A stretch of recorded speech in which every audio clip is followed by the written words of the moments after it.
राहुल गांधी के खिलाफ यूं तो 2 दर्जन 2.5 दर्जन से ज्यादा मुकदमे हैं। संख्या तो 30, 32, 35 तक बताई जाती है, लेकिन सबसे बड़ा मुकदमा राहुल गांधी के खिलाफ, और वो मुकदमा फर्जी निकला। भरी अदालत में जज साहब ने भाजपा के नेता को, मोदी जी के भक्त को बुरी तरीके से रगड़ दिया, लंका लगा दी और कह दिया कि बिना सबूतों के आए हो और 8 दिनों तक कोर्ट का समय खराब किया है। जाओ, तुम्हारी याचिका को रद्द करते हैं। देश के नेता प्रतिपक्ष राहुल गांधी के खिलाफ कोई एफआईआर दर्ज नहीं होगी और इस मामले में कोई जांच नहीं होगी, और होगी भी तो हाई कोर्ट जाने, सुप्रीम कोर्ट जाने, मेरी अदालत से तो यह नहीं होने वाला। कौन था वो मोदी भक्त? कौन है वो भाजपाई नेता? कहां का रहने वाला है? और ये मुकदमा कौन सा था जिसमें सबसे बड़ी राहत राहुल गांधी को मिली? ये नेशनल हेराल्ड का मामला नहीं है। नेशनल हेराल्ड के अलावा एक और मामला है जो राहुल गांधी के लिए सबसे बड़ा सरदर्द है। आज उस मामले की इतिश्री हो गई, याचिका रद्द हो गई। सारी बातें जरा विस्तार से करेंगे। नमस्कार, मैं स्वप्निल और आप मुद्दा देख रहे हैं। दोस्तों, आगे बढ़ें उससे पहले वही छोटी सी अपील। मुद्दा इन दिनों एक गंभीर आर्थिक संकट से जूझ रहा है। एक तरफ हमारे मेन बैंक अकाउंट बीते कई महीनों से फ्रीज चल रहे हैं, तो दूसरी तरफ हमारे 2.5 साल पुराने चैनल को हमसे लंबे समय तक छीन कर रखा गया था। ऐसे में डे टू डे ऑपरेशंस में मुद्दा को काफी मुश्किलों का सामना करना पड़ता है। लिहाजा आपसे गुजारिश है, यदि आप चाहें तो स्क्रीन पर दिख रहे क्यूआर कोड या फिर के नीचे दिख रहे यूपीआई नंबर के जरिए मुद्दा की छोटी छोटी मदद जरूर कीजिएगा। अब आगे बढ़ते हैं। दोस्तों, राहुल गांधी से चाहे भारतीय जनता पार्टी के तमाम लोग कितनी भी बार ये कहें, कस्में खा खा करके भी ये कहें कि राहुल से हमें डर नहीं लगता, सच तो यही है कि उत्तर से लेकर दक्षिण तक, पूरब से लेकर पश्चिम तक भारतीय जनता पार्टी का हर नेता इस बात को भली भांति तौर पर जानता है कि आज की तारीख में प्रधानमंत्री नरेंद्र मोदी हो या फिर कि गृह मंत्री अमित शाह, उन्हें डर राहुल का ही सताता है। और इसी डर के कारण बार बार ये तमाम भक्त राहुल गांधी को डिरेल करने के लिए अलग अलग अदालतों में जाते हैं, दरवाजे खटखटाते हैं, राहुल गांधी के खिलाफ फर्जी मुकदमे दायर किए जाते हैं। आज भी एक मुकदमा दायर किया गया है रायबरेली में, उस पर भी आपको छोटी सी जानकारी दूंगा। लेकिन सबसे पहले जरा उस बड़े मुकदमे की बात करते हैं जो फर्जी निकला। आपकी स्क्रीन पर दैनिक भास्कर की एक खबर है। राहुल गांधी के खिलाफ दायर ब्रिटिश नागरिकता की याचिका खारिज। लखनऊ एमपी एमएलए कोर्ट का फैसला। 8 दिन तक चली सुनवाई। 8 दिन तक लगातार सुनवाई चलती रही थी इस मामले में। हर रोज सुनवाई होती थी। ऐसा लग रहा था जैसे जज साहब ने ठान लिया है कि चलो इस मामले को निपटा के ही मानेंगे। बहुत दिनों से चल रहा है ना, तो निपटा ही देंगे। और यह मामला ऐसे ही शुरू नहीं हुआ था। राहुल गांधी ब्रिटिश नागरिक हैं, उनकी भारत की नागरिकता रद्द कर देनी चाहिए, उनको संसद में बैठने का कोई अधिकार नहीं है, देश के सांसद के तौर पर किसी क्षेत्र से चुनाव लड़ने या किसी क्षेत्र से चुनाव जीतकर सदन में पहुंचने का कोई अधिकार नहीं है। ये तमाम बातें कही जा रही थी। एस विघ्नेश सर कर्नाटक के रहने वाले हैं, उन्होंने यह मुकदमा दायर किया था और यह सुप्रीम कोर्ट के निर्देश के बाद यह मुकदमा दायर हुआ था। सबसे पहले रायबरेली की अदालत में, रायबरेली के एमपी एमएलए अदालत में, वहां पे मुकदमा चला। एस विघ्नेश सर 2 बार गए, सुनवाई हुई और उसके बाद वो भागते हुए इलाहाबाद हाई कोर्ट पहुंच गए थे। और जाकर के क्या कहा था लखनऊ बेंच में इलाहाबाद हाई कोर्ट की? कहा था कि रायबरेली में मेरी जान को खतरा है। सोचिए, भाजपा के नेता हैं, भाजपा की सरकार है, योगी आदित्यनाथ मुख्यमंत्री हैं, लॉ एंड ऑर्डर एकदम चुस्त दुरुस्त है, ये दावे करते हैं योगी आदित्यनाथ। और उन्हीं का एक नेता, मोदी जी का एक परम भक्त, वो ये कहता है कि मेरी जान को रायबरेली में खतरा है, लिहाजा मुकदमे को स्थानांतरित किया जाए, ट्रांसफर किया जाए। और कहां किया जाए? तो लखनऊ किया जाए। चलिए, लखनऊ में ट्रांसफर हुआ एसीजेएम हैं आलोक वर्मा, उनकी बेंच में मामला पहुंचा और उन्होंने 8 दिनों तक इस मामले पर सुनवाई करी। और 8 दिनों की सुनवाई के बाद जो टिप्पणियां आज एसीजेएम आलोक वर्मा जी ने की हैं वो आपको जाननी चाहिए। पहले तो उन्होंने कहा कि भाई 8 दिन तक हम आपको सुनते रहे, इस बीच में आपने 20 घंटे तक दलीलें रखी हैं, 315 एनेक्स्चर आपने दिए हैं, आपने सैकड़ों पन्ने यहां पेश कर दिए हैं, सबूतों के तौर पर आप तमाम गट्ठर पोती पत्रा लेकर के आ गए हैं, लेकिन इनमें कुछ भी ऐसा नहीं है जो इस बात की कहीं से कहीं तक गवाही देता हो या फिर कि जिसके आधार पर यह कहा जा सके कि राहुल गांधी ब्रिटिश नागरिक हैं। यानी कि आप जो कुछ भी कह रहे हैं उसको सपोर्ट करता कोई तथ्य, कोई फैक्ट आपके पास नहीं है।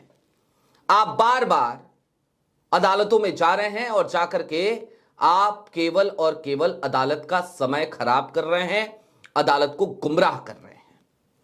और इसके बाद आलोक वर्मा ने सीधे तौर पर अपना फैसला सुनाया और कहा कि देखिए, हमने आपको पूरा मौका दिया, आप सबूत पेश नहीं कर पाए और ऐसे में अब अगर कुछ होगा भी तो ऊपरी अदालतों में होगा। हमारी अदालत से अब कोई उम्मीद मत रखिए। हमारी अदालत इस मामले में आगे कोई कार्रवाई नहीं करेगी।